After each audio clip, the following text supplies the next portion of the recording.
The continuation of October Part 3. We're still looking for number 5, What Are the Plays of William Shakespeare? I wasn't sure that I wanted to be left in the classroom alone with Mrs. Baker after Mr. Guarashi and Mr. Vendleri left to begin planning campaign strategy. She still hadn't said anything about the cream puff, and I figured it had to come out sooner or later. Turned out to be sooner. As soon as the door opened, Mrs. Baker put her hands on her hips and looked at me thoughtfully. "You never did eat the cream puff, did you?" she said. I shook my head slowly. I tried to look guiltless. "But you pretended that you did." I said nothing. The future of Hood and Associates architecture firm was suddenly shaky. "You made a wise culinary choice. Go sit down." And that was it. Really, that was all she said. I was about to climb down off my desk, but first I looked around to make sure that nothing was lurking on the floor. "Mr. Hood," said Mrs. Baker impatiently. I wanted to point out that she was still standing on her own desk, but since Hood and Associates architecture firm was suddenly okay again, I didn't say anything. But when Mrs. Baker saw me hesitate, she looked around, then climbed down from the desk to the chair and to the floor. She hesitated a bit herself before she put her feet on the floor. "Now go sit down," she said. She opened the lowest drawer of her desk. She pulled out an ancient black book to match the ancient green book and blew away cobwebs from it.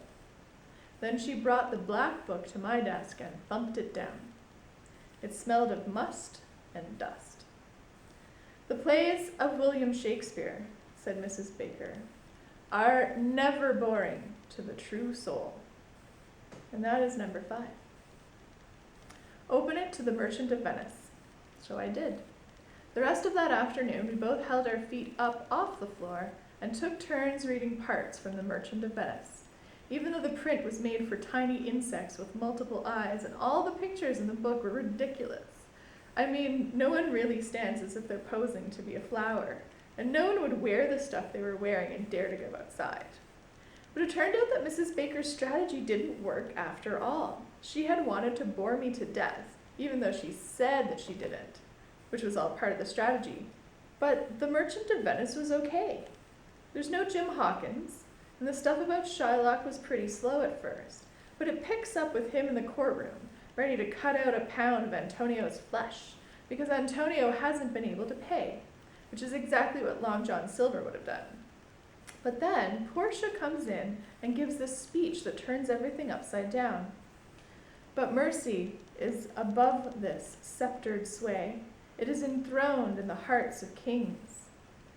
When Mrs. Baker read that, I had shivers running up and down me.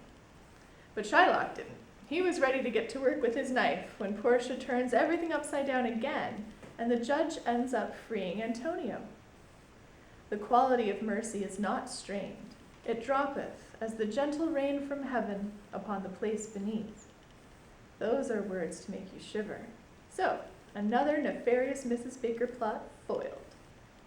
That night, I dreamed about Doug Switek's brother as Shylock, and him bending over me with a soccer ball in his hand, about to smash it into my face because I'd taken him out. And then Marilee comes up, and Doug Switek's brother looks at her, and I look at her, and I'm waiting for the quality of mercy dropping like a gentle rain upon the place beneath speech. And Marilee opens her mouth and says to Doug Switek's brother, "Go thou ahead, droppeth thine soccer ball as thunder from the clouds upon his head beneath thee." Those are words to make you shiver too.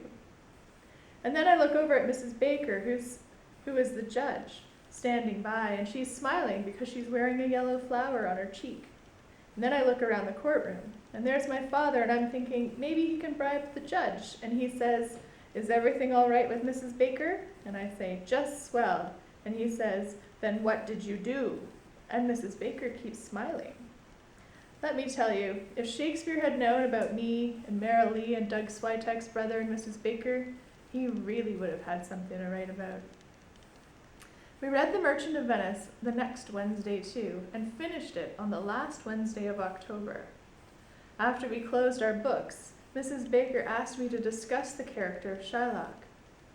"He isn't really a villain, is he?" "No," said Mrs. Baker, "he isn't." He's more like someone who wants what, Mr. Hoodhood? Someone who wants to become who he's supposed to be, I said. Mrs. Baker considered that. And why couldn't he become that? She asked. Because they wouldn't let him. They decided that he had to be a certain way and he was trapped.